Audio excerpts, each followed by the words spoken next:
Hi viewers, welcome to our channel. ప్రస్తుతం మనతో పాటు ఇమ్మంది రామారావు గారు సీనియర్ జర్నలిస్ట్ ఉన్నారు. వారితో ఒకసారి మాట్లాడదాం. సార్ నమస్కారం. సార్ నమస్తే బాబు.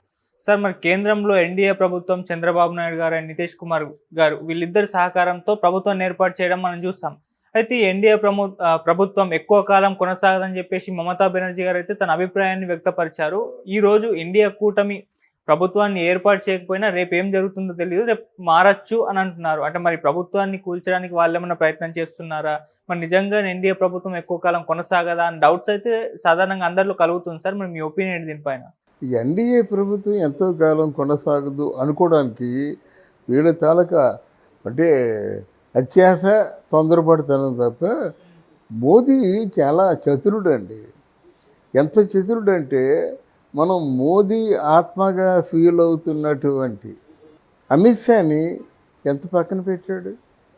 అంటే శరీరాలు వేరైనప్పుడు కూడా ప్రాణం ఒకటే అన్నట్టుగా ఉన్న వాళ్ళిద్దరూ అంటే అవసరార్థం అంటే ఎవరు కావాలి. ఆయన మాట వరుసకి ఈ ఆంధ్రదేశం లేకపోతే బీహారు లేకపోతే ఇంకేదో చెప్తున్నప్పుడు కూడా ఆయన మనసులో ఉంది ఎక్కడ డ్యామేజ్ జరిగింది, ఏ విషయాల్లో అమిత్ షా పట్టించుకోలేదు. ఇక్కడ లా అండ్ ఆర్డర్స్ ఎందుకు పూర్తిగా భిన్నం అయిపోయాయి. లా అండ్ ఆర్డర్స్ భిన్నం అయిపోయినట్టయితే that indicates the inefficiency of the కేంద్రం హోమ్ మాట. అందువల్ల అవన్నీ ఆయనకు అర్థమయ్యాయి. అంటే ఎక్కడ తగ్గాలో ఎక్కడ నగ్గాలో అన్నట్టు మోదీకి ఎక్కడ నగ్గాలో తెలుసు, ఎక్కడ తగ్గాలో తెలుసు. ఎక్కడ తగ్గాలో తెలిసిన వాడు కాబట్టే ప్రధానమంత్రి స్థాయిలో ఉన్న మోడీ పవన్ కళ్యాణ్ని అంతమంది సీనియర్స్ ఉంటుండగా, అంతమంది పార్లమెంటేరియన్స్ ఉంటుండగా ఆకాశాన్ని పోవలసిన అవసరం లేదు. అలాగే బద్ధ విరోధైనటువంటి చంద్రబాబు నాయుడు ప్రస్తావనే చేయకుండా ఉండాలి జనరల్గా, కానీ తెచ్చాడు. అంటే ఇవన్నీ ఎందుకు చెబుతున్నానంటే మోదీకి పరిపాలన తెలీదు, నిర్ణయాలు తీసుకోవడం తెలీదు అనుకోవడం వాళ్ళు తొందరపాటు చర్య, లేకపోతే అమాయకత్వం అన్నమాట. ఇక్కడ కూడా మన రేవంత్ రెడ్డి సీఎం అయిన తర్వాత ఈ నిర్ణయాలు ఉంటాడు అన్నారు కదా. అన్నమాట వాస్తవమైనా వరుసగా జంపులు అంటే వాళ్ళ పార్టీలోంచి వలసలు వచ్చాయి ఇక్కడికి. అలాగే అంటారన్నమాట. ఎందుకు ఓడిపోయిన వాళ్ళు ఉక్రోషంతో అంటారు. అది మనం పరిగణలోకి తీసుకోకూడదు. డెఫినెట్గా మోదీ మాత్రం కొనసాగుతాడు. ఈసారి పరిపాలన బాగుంటుంది. లాస్ట్ పరిపాలనలో కొన్ని అవకతవకలు జరిగి లా అండ్ ఆర్డర్స్ మిస్ అయ్యి కరప్షన్ పెరిగిపోయి ఇదంతా ఆయన తెలుసు, తెలియదని కాదు. కానీ ఈసారి పరిపాలన బాగుంటుందని ఘంటాపథంగా చెప్పగలను. అంటే రాష్ట్రాలకి నిధులు ఇవ్వడం కానీ, రాష్ట్రాలకి జవాబుదారీతనం ఉండడం కానీ ఇవన్నీ ఈసారి రెక్టిఫై అవుతాయి. ఇక మమతా బెనర్జీ విషయానికి వచ్చినట్టయితే మొదట్లో బాగుండేది. తర్వాత పదవీ దాహం ఎప్పుడైతే ఉండేదో చాలా నేత చీరలు, పలచని చీరలు, చాలా సింపుల్గా చెప్పులు ఉండేవన్నమాట. కానీ పదవీ దాహం మొదలైన తర్వాత ఈ పదవీ దాహం ఎలాంటిదంటే ఒక రచయిత చెప్తాడు. ఏమంటాడంటే మనిషి రక్తం రుచి మరిగిన పెద్ద పులి ఊరుకోలేదు. ఇక ఒక్కసారి రక్తం పీల్చడం నేర్చుకుందంటే ఊర్లోకి వచ్చేస్తుంది. అలాగా ఈ రాజకీయ నాయకులు కూడా ఈ క్యాన్వాయిలు, తర్వాత ఏమో ఈ గౌరవాలు, ఇవన్నీ జైహో అండాలు ఇవన్నీ రుచి మరిగిన తర్వాత పిచ్చెక్కిపోతారు అన్నమాట రాజకీయాలు. లేకపోతే అట్లాంటి పనే చేసింది. ఎప్పుడైతే ప్రశాంత్ కిషోర్ తాలూకు అధీనంలో మమతా బెనర్జీ లాంటి ఒక స్ట్రాంగ్ లీడర్ ఉందో అయిపోయింది. ప్రశాంత్ కిషోర్ ఏం చేశాడు, ఈ కాలుకి యాక్సిడెంట్ అయినట్టుగా కట్టుకట్టాడు. కట్టుకట్టిన మమతా బెనర్జీ ఏం చేసింది, ఒకసారి అనుకోకుండా లేచిపోయింది.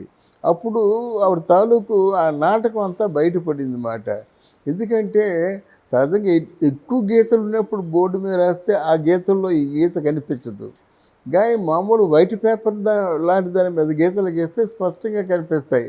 అదే జరిగింది మమతా బెనర్జీ విషయంలో. ఆవిడ ఎక్కువ తప్పులు చేయలేదు, తప్పులు చేయకుండా రాజకీయ నాయకులు ఉంటారు, తక్కువ తప్పులు చేసింది. ఇప్పుడు పదవీ దాహం ప్రారంభమైందన్నమాట. ఇప్పుడు తరం అవుతుందంటే మోదీ గారిని దించడం, తర్వాత మోదీ గారిలో మార్పు రావడం చాలా గమనించి ఇప్పుడు వలసలు పోతున్నారు. బీజేపీలోకి. ఇక్కడ తెలంగాణలో బాగా వాళ్ళు ఇప్పుడు తెలంగాణలో వలసలు వెళ్తున్నారు, ఆంధ్రాలో కూడా బీజేపీ పార్టీ ప్రాణం పోసుకుంది కనుక ఇట్లాంటివన్నీ ఊహాగానాలే కానీ మనం పరిగణలో తీసుకోలేము. Modi is great. అంటే సార్ ఎన్డీఏలో అంటే ఏదైనా చిన్న గొడవలు అటు ఇటు అయినా కూడా కొంతమంది విభేదించి బయటకు రావడం అని చూస్తుంటాం. వాళ్ళని ఇండియా కూటమి క్యాప్చర్ చేసే అవకాశం ఉంది కదా! అంటే ముందు నుంచి కూడా చర్చలు జరుగుతున్నాయి.